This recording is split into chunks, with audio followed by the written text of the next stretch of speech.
बड़ी सुंदर कुटिया है। चलिए माताश्री, भीतर चलते हैं। अच्छा पुत्र, संभल कर।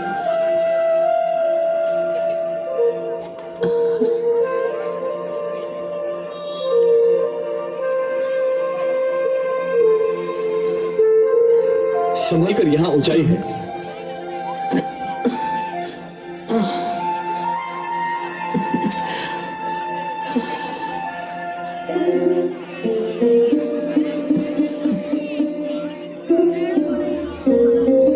आइए बैठ जाइए यहाँ पर।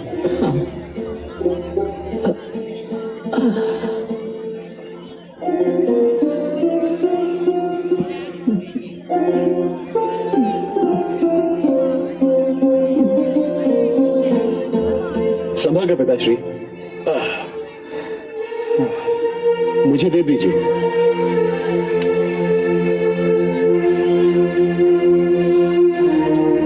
संभल कर, यहां ऊंचाई है।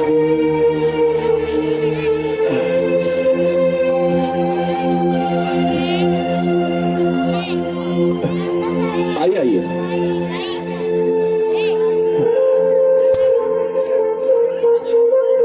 यहां पर बैठ जाए। संभाल कर।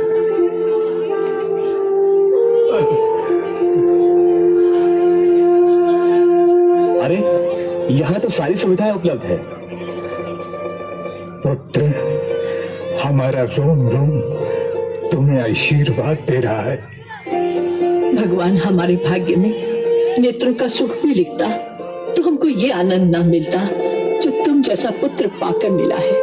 ईश्वर तुम्हें दीर्घायु करे। मुझे पूरे संसार का धनकोश मिल भी जाता तो भी वो संतोष नहीं मिल सकता था जो आप दोनों की सेवा करने से मिला है। भगवान आप दोनों को सदा जीवित रखे और मैं इसी प्रकार आप लोगों की सेवा करता रहूं। और तो सारे तीर्थ हो गए पुत्र, बस काशी बाकी रह गया है। शिव की काशी के दर्शन हो जाएं तो हम धन्य हो जाएंगे। बस एक दिन विश्राम करके हम लोग कल ही चल देंगे। पुत्र, गला सूख रहा है, थोड़ा चल ले आते। मैं अभी लेके आता हूँ।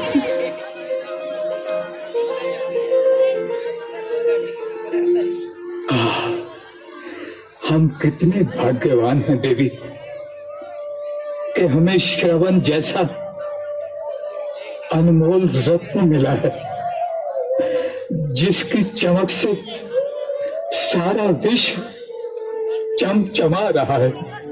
मैं सदैव ईश्वर से प्रार्थना करती हूँ कि हमारी आयु भी उसे लगे। ये राजा दशरथ अपनी प्रजा का कितना ध्यान रखते हैं, है ना? तीर्थ यात्रियों के लिए कितनी सुंदर कुटिया बनाई हैं।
हे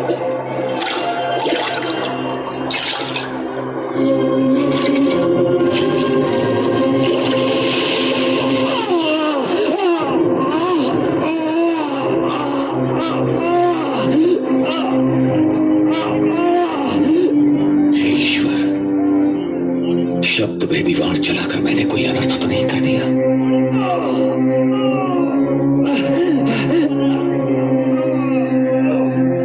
हे ईश्वर, अब मेरे माता पिता का क्या होगा? कौन कराएगा उनको तीर्थ यात्रा? मैंने किसी का क्या बिगाड़ा था?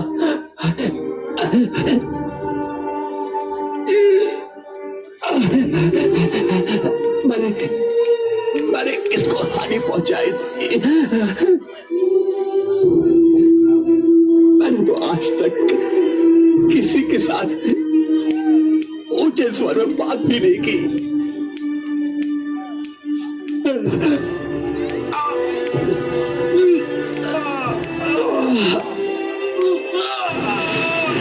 हे भगवान, क्षमा कर दो युवक, क्षमा कर दो। मैंने तो मृग समझकर वाण चलाया था। मुझे क्या पता था कि मेरा वाण मृग को नहीं, एक कोमल हृदय को अपना आखेट बना लेगा। मुझसे अनर्थ हो गया युवक। अब पश्चाताप से क्या होगा? आप केवल ये बता दीजिए कि आप कौन हैं?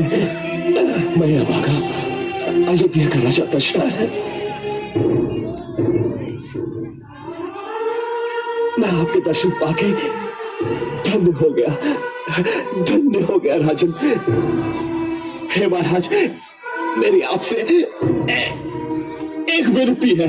कहो वत्स, विनती नहीं, आदेश करो, आदेश करो।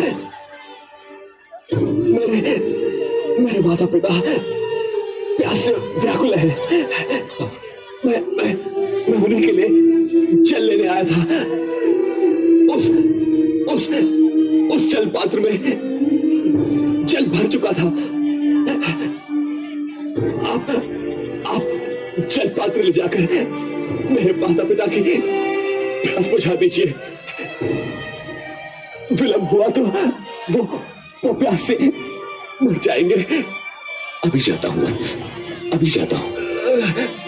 नहीं जानता कि उनका सामना कैसे कर पाऊंगा, किंतु मैं तुम्हें निराश नहीं करूंगा। राजन, कहो वत्स। आप राजा हैं।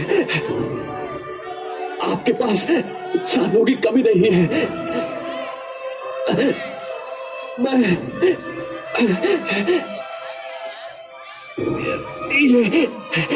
ये मेरे अंतिम क्षण है।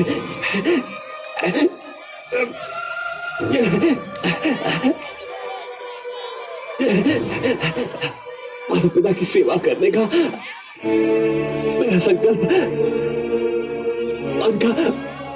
मन में रह गया। एक मरते हुए पुत्र की एक और विनती मान लीजिए। कहो कहो। मेरे माता पिता का कोई आश्रय नहीं है। वो भटकते रह जाएंगे। हे राजन, कृपा करके उन्हें आश्रय प्रदान कीजिएगा। अवश्य मत। मेरे अतिरिक्त वृद्धावस्था में उन्हें कोई और लाठी भी उपलब्ध नहीं है। हे राजन, उनके जीविकोपार्जन का प्रबंध अवश्य। वत्स,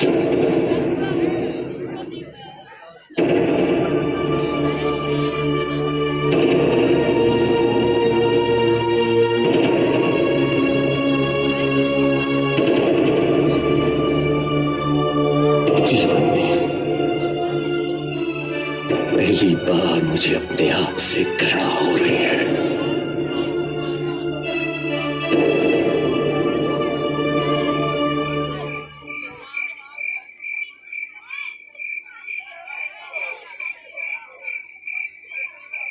बहुत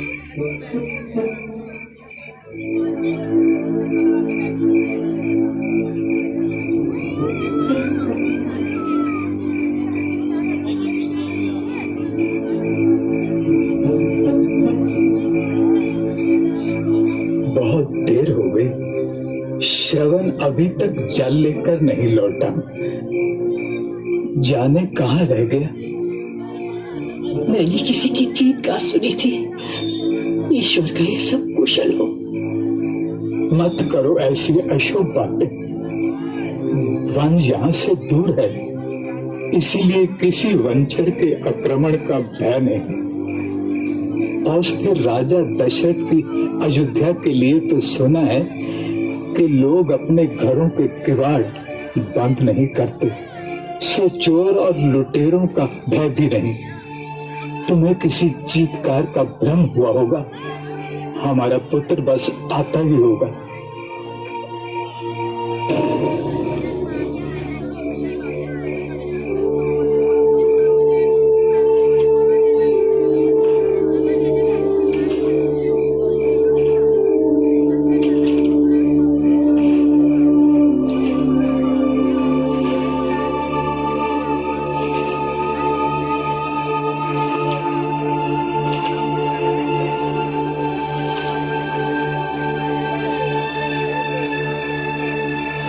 आ गया मेरा पुत्र।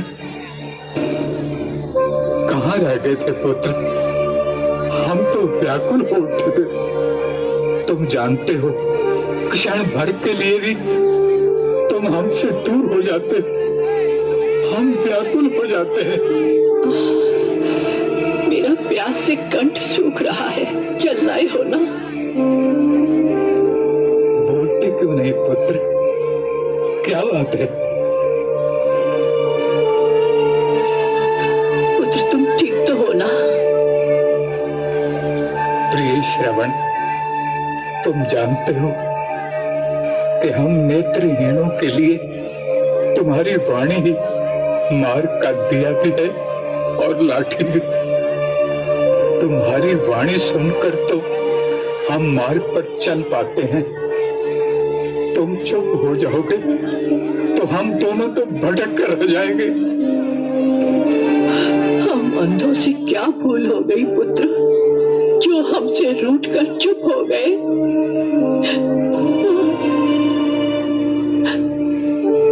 देवी, जाने क्या बात है जो मेरा पुत्र मौन हो गया है। अब मुझसे रहा नहीं जाता। मैं देखता हूं क्या बात है।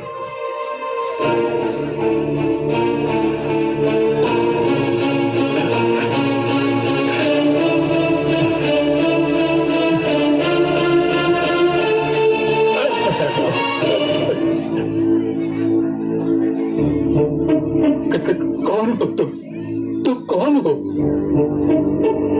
मैं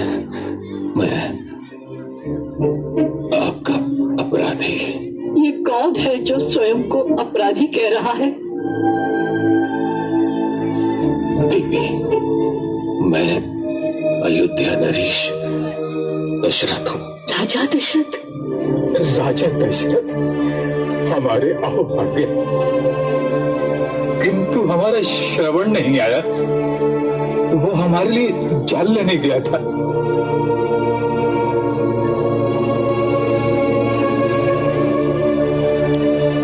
जल तो मैं आपके लिए ले आया। और हमारा पुत्र श्रवण? उसे मैं नहीं ला सका। क्यों? कौन है वो? आपका पुत्र अशोक के धोखे में मेरे बाण से।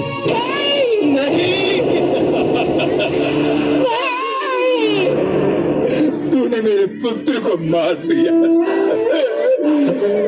तुमने मेरे पुत्र को पशु की भांति मार दिया। नहीं देवी, पशु की भांति नहीं, पशु के धोखे में। सरयू तट पर मैंने एक ध्वनि सुनी और बिना सोचे समझे शब्द भेदी बाण चला दिया और आपका पुत्र। हाय मेरा श्रवण, हाय मेरा पुत्र। के लिए छोड़कर कहाँ चला गया? हम दोनों नेत्रहीन कैसे जिएंगे? किसके सहारे जिएंगे? श्रावण, जब हम जीते थे तू हमें अपने कंधे पर लिए फिरता था। अब हम मर भी जाएंगे तो हमें कंधा देने वाला कोई नहीं मिलेगा। ईश्वर, ये क्या हो गया? नेत्र नहीं दिए थे तो कान भी न दिए होते। श्रवण को देख नहीं पाए तो मरने का समाचार भी न सुनते। हम अंधों का संसार उजाड़ कर क्या मिला तुम्हें राजा दशरथ? क्या मिला? क्या मिला? हमने तो सुना था कि तुम बड़े न्यायी हो, बड़े प्रजापालिक हो। फिर तुमने हमारा पुत्र हमसे क्यों छीन लिया?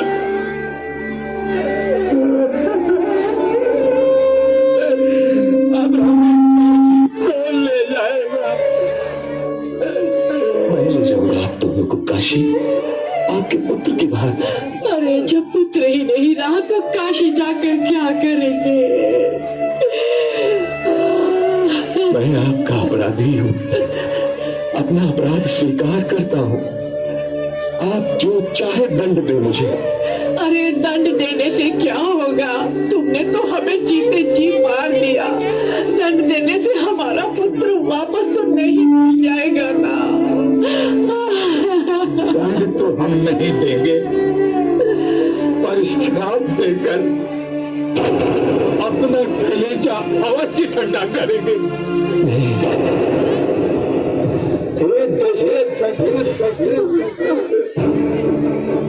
जिस प्रकार तुमने हमारे बुढ़ापे की लाठी छीनकर हमें दुख दिया है, जाओ उसी प्रकार एक दिन तुम भी अपने पुत्र वियोग में तड़पोगे। तुम भी इसी प्रकार पुत्र वियोग में तड़प तड़प कर मरोगे। हमारी बाकी तुम्हारा पुत्र पीछे जाएगा। मेरी बात तो सुनो। अब क्या सुनना है और क्या कहना है? जो नहीं सुनना चाहिए था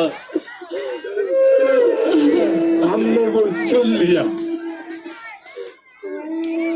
और जो नहीं कहना चाहिए था हमने वो कह दिया।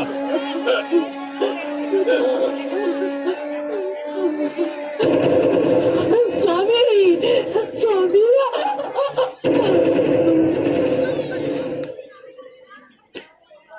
बेटा जोरदार ताड़ियां ना